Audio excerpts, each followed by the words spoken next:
জামাত ইসলামী এই শহীদ পরিবার সহ সকল শহীদ পরিবারের প্রতি তার নৈতিক দায়িত্ব পালন করবে। শহীদরা কারো পারিবারিক সম্পত্তি নয়, শহীদরা এই জাতির সম্পদ। অতএব আমরাও শহীদ পরিবারের সদস্য। জুলাইয়ের 1 তারিখ থেকে শুরু করে 5 আগস্ট পর্যন্ত অনেকে আহত হয়ে পরবর্তী পর্যায়ে তারা দুনিয়া থেকে বিদায় নিয়েছেন এবং কেউ কেউ এখনো হাসপাতালের শয্যায় সংজ্ঞাহীন অবস্থায় আছে।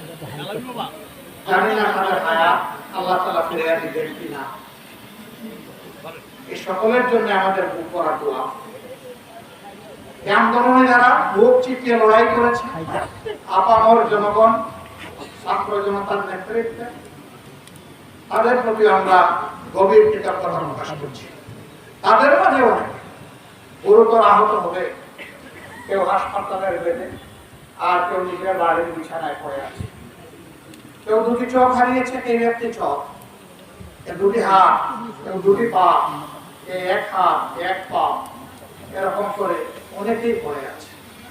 আবার মেরুদণ্ডে যারা বুলেট বিদ্ধ হয়েছে তারা প্যারালাইজ হয়ে বিছানায় পড়ে আছে, উঠতে পারে না, বসতে পারে না, নিজের হাত দিয়ে কাউকে ধরতে পারে না, নিজের খাবারটা খেতে পারে না, প্রাকৃতিক কাজ সারতে পারে না। এদের জীবনটা বড় দুঃসহ। আল্লাহ তাআলার দরবারে দোয়া করি, আল্লাহ এই সমস্ত আর্ত, পীড়িত, আহত, পক্ষাঘাতগ্রস্ত যারাই আছে, আল্লাহ তাদের সকলকে সুস্থতা নিয়ে আমিন। আজকে এসেছি এই শিশু সন্তানকে দেখার জন্য। এই সন্তানের মুখে যখন ভাষা উঠবে তখন তার মতো অনেকেই তাদের আপন বাবাকে বাবা বলে ডাকবে, কিন্তু এই শিশু, মেয়ে শিশুটি বাবা বলার মতো কাউকে আশেপাশে খুঁজে পাবে না। তার এই ঠিকানা জালিমরা বিদায় করে দিবে। আমরা এই জালিমদের বিচার নিশ্চিত দেখতে চাই। এই খুনিদের যথাযথ বিচার। বাংলাদেশের পেনাল কোড যে শাস্তি নির্ধারণ করেছে, আমরা সেই সর্বোচ্চ শাস্তি দাবি করছি। গড়িমসি করে টাইম ক্ষেপণ করে নয়, স্বল্পতম সময়ের ভিতরে খুনের পরিকল্পনাকারী, নির্দেশদাতা এবং বাস্তবায়নকারী তাদের সকলকে আমরা শাস্তির আওতায় দেখতে চাই। এই কন্যা সন্তানটি জন্ম নিয়েছে পবিত্র রমজান মাসে। তারা এর নাম রেখেছেন রমজান। রমজান শব্দটি পার্সি শব্দ, কোরআনের ভাষা হচ্ছে সোম বা সিয়াম। আমরা এই শিশুর নানাকে পরামর্শ দিয়েছি, ওনারা পছন্দ করলে তার নাম হবে সাইমা সেলিম।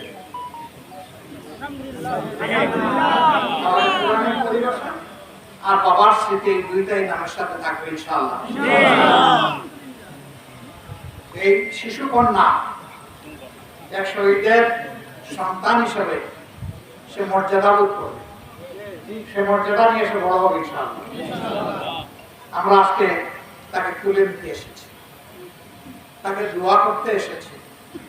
কি দোয়া করবো? আমরা দোয়া করবো তার বাবা যেমন অন্যায় এবং অসত্যের বিরুদ্ধে আকস্মিক সংগ্রাম করতে গিয়ে বুক চিতিয়ে দিয়ে নিজের জীবন জাতির জন্য বিসর্জন দিয়েছে, আল্লাহ যেন এই মেয়েটাকে জাতির খেদমতের জন্য উপযুক্ততা দিয়ে কবুল করে। সে যেন জাতিকে সার্ভিস দেওয়ার মতো গুণাবলী অর্জন করতে পারে। তাই তার বেড়ে ওঠা, বিকশিত হওয়া, তার শিক্ষা, তার চিকিৎসা।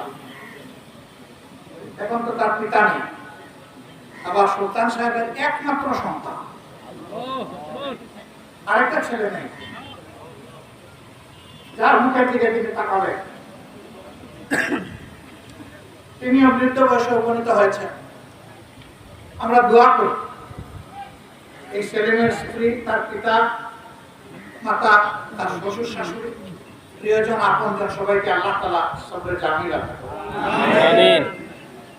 আমরা আজকে তাদেরকে আশ্বস্ত করে এসেছি, শহীদরা কারো পারিবারিক সম্পত্তি নয়, শহীদরা এই জাতির সম্পদ।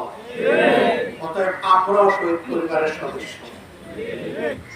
ইনশাআল্লাহ এই জায়গা থেকে জামাত ইসলামী এই শহীদ পরিবার সহ সকল শহীদ পরিবারের প্রতি তার নৈতিক দায়িত্ব পালন করবে।